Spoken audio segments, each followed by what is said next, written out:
Finally, ni-reveal na kung paano pinatay ni Ganku itong sarili niyang tatay. Bali lumabas na nga ang spoilers para sa paparating na chapter 1185. At ang unang impormasyon nga sa spoilers sinasabing nandito pa rin daw tayo sa flashback ni Brook. This time nga makikita daw natin itong taon kung saan naging apprentice ni Candle si Brook. Ipapakita nga daw kung paano niya ito tenraining ng swordsmanship pati na proper etiquette.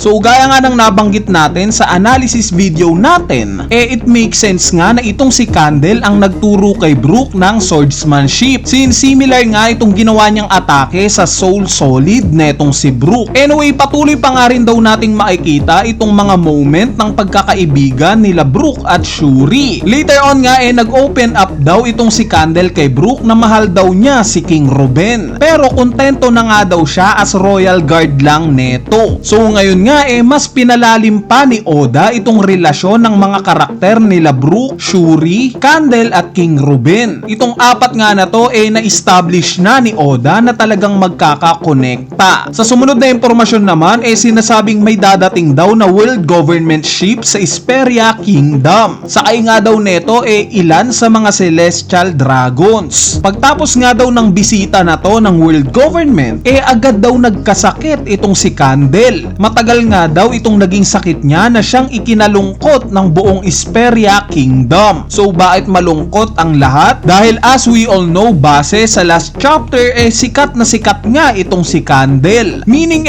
kung may masamang mangyari sa kanya lahat ng tao sa Esperia Kingdom dadamdamin ito. Bali ito nga yung nakakapagtakang part sa spoiler na to. Ano kayang pinagmulan ng sakit na itong si Candle? Related ba ito sa pagmamahal niya kay King Ruben? Kung oo, love sickness kaya ito similar sa nagiging sakit ng mga empress ng Kuja Pirates? Or kung hindi, ano kayang kinalaman ng pagdating ng world government sa Esperia Kingdom sa sakit na itong si Candle?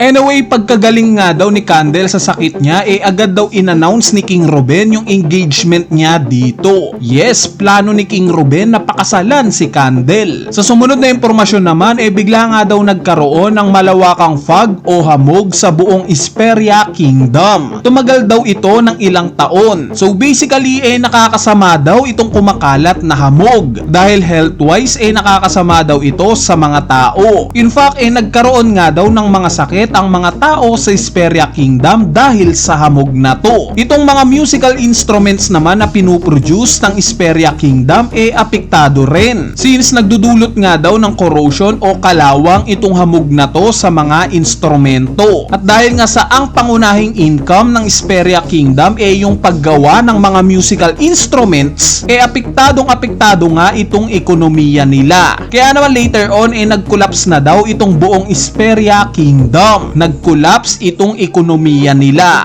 Ang resulta nga nito hindi na sila makapagbayad pa ng celestial tribute sa world government. Kaya naman nag-demand daw itong mga celestial dragons na gawin na lang daw nilang slaves itong mga mamamayan ng Esperia Kingdom. Kung matatandaan nyo sa Dragon Plant Theory video natin, which is kung hindi nyo pa napapanood I suggest na panoorin nyo na. Nabanggit ko nga sa video na to na itong celestial tributes basically na equal ng tax in real life. Kumbaga in Kanto terms lagay ito. Lalagyan mo ng pera itong world government para hindi galawin itong kingdom mo. At since hindi na nga nakakapagbayad pa ng lagay itong Esperia Kingdom, gusto ngang i-take advantage ng world government itong kingdom na to sa pamamagitan ng pagko-convert ng mga tao dito para maging slaves ng mga celestial dragons. So kung matatandaan nyo rin in last chapter nakakuha nga tayo ng hint sa kung ano yung personality at vision netong si King Ruben. Nabanggit nga niya na wala siyang pake sa world government. As long as mali itong ginagawa nila,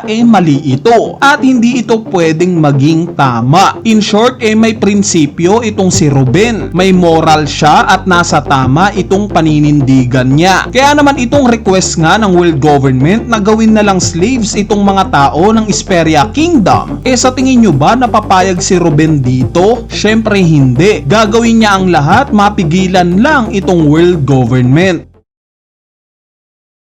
At yes, ito nga exactly yung nangyari. Dahil sa sumunod na impormasyon nga sa spoilers, sinasabing ni-refuse daw ni Ruben itong kahilingan ng world government. Nag-resist daw siya at nagdeklara ng gera laban sa puwersa ng world government. Ang naging resulta nga daw neto dumanak ng dugo. Nilamon daw ng apoy itong buong Esperia Kingdom. At nung oras nga na dumating na daw itong si Brook sa kastilyo, nagulat siya nang makita na itong si King Ruben pinatay daw mismo ni Shuri. Sinaksak nga daw niya itong sarili niyang tatay. Later on nga i-reveal na both itong sila Shuri at Ruben parehas daw nagkaroon ng evil wings at horns, or simply na-domi reverse daw silang dalawa ni Im Sama. Meaning posibleng itong pagpatay ni Shuri sa tatay niya similar sa ginawa ni Loki kay King Harald. Pinatay lang niya ito para mailigtas ang mas nakararami. Pinatay niya yung sarili niyang tatay para hindi na ito makapatay pa ng iba pang giants. Ang pinagkaiba nga lang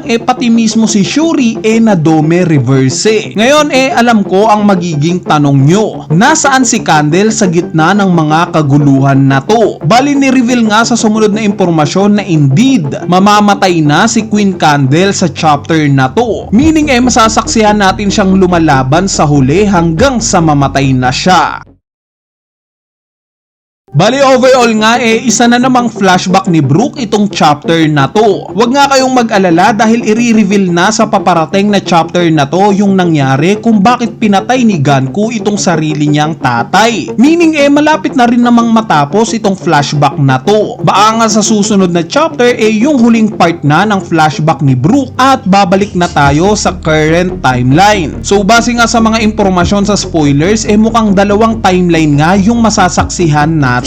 Isang approximately 79 to 77 years ago since nabanggit nga yung time ng pagiging apprentice ni Brook kay Candle, at isang 63 to 53 years ago dahil kinikwento rin itong patungkol sa naging pagkamatay ni King Ruben. Nakaka-excite ngang makita yung mga panel sa chapter na to, lalo na't may kinalaman kay Imu kung bakit nagkagulo itong buong Esperia Kingdom. Related ang Dome Reverse. Ngayon mapapatanong nga tayo kung bakit sa dinami-daming kingdom itong Esperia Kingdom ang napiling targetin ng world government at ni Im Sama. May special ba sa kingdom na to o may specific na tao na special dito kaya niya ito inatake? Anyway, ayan na nga yung maikling spoiler review natin para sa paparating na chapter 1185 at sana natripan nyo. Kung sakaling na-enjoy nyo nga itong video na to huwag nyo nang kalimutang pindutin niyang like button dahil napakalaking tulong na nga niyang like nyo para sa ating channel. At syempre idamay nyo na rin yung subscribe button para sa mas marami pang videos tulad neto.